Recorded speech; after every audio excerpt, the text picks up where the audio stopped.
Line சாக்லேட்ஸ்ல பாதாம், dates, chocolate மூணும் இருக்கு. ருசிக்கு சாக்லேட், அயன் சத்துக்கு டேட்ஸ், புரோட்டீனுக்கு பாதாம். தாத்தா ரொம்ப டெலிஷியஸா இருக்கு. Line choco dates.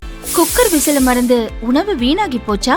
இனி அந்த கவலையே வேண்டாம். வழங்குகிறோம் உலகின் முதல் விசில் கவுண்டர் குக்கர், புதிய அல்ட்ரா குரோனோ. அல்ட்ரா என்றால் ஆரோக்கியம். ஆச்சி கொழுக்கட்டை மாவிற்கு கொழுக்கட்டை அச்சை கேட்டு வாங்குங்கள். நீட் வினாத்தாள் கசிவுக்கு எதிரான போராட்டத்தால் கரப்பான்பூச்சி ஜனதா கட்சி தேசிய அளவில் கவனம் பெற்றது.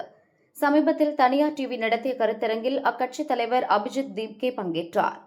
இந்தியாவின் சிறந்த முதல்வர்கள் யார் என கேள்வி எழுப்பப்பட்டது.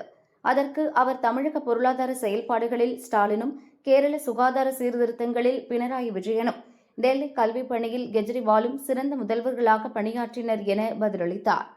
ஆட்சியை இழந்த 3 பேரின் பெயரும் தேசிய அளவில் பேசுபொருளாகியுள்ளது. இந்த கருத்தை விமர்சித்துள்ள பாஜகவினர், சிறந்த முதல்வர்கள் என்றால் அவர்களை மக்கள் நிராகரித்தது ஏன் என கேள்வி எழுப்பியுள்ளனர். இந்த பாராட்டை தேசிய அளவில் பிரச்சாரமாக எடுத்து செல்ல 3 கட்சிகளும் திட்டமிட்டுள்ளனர். தேசிய அளவில் பாஜக மற்றும் காங்கிரசுக்கு எதிராக திமுகவும் ஆம் ஆத்மி கட்சியும் செயல்படுகின்றன. மார்க்சிஸ்ட், கம்யூனிஸ்ட் உள்ளிட்ட ஒரே கருத்துடைய கட்சிகளை ஒருங்கிணைத்து 3வது அணியாக புதிய கூட்டணி உதயமாகும் என கூறப்படுகிறது. அக்கூட்டணி 2029 லோக்சபா தேர்தலை சந்திக்க திட்டமிட்டுள்ளதாகவும் தகவல்கள் வெளியாகியுள்ளன.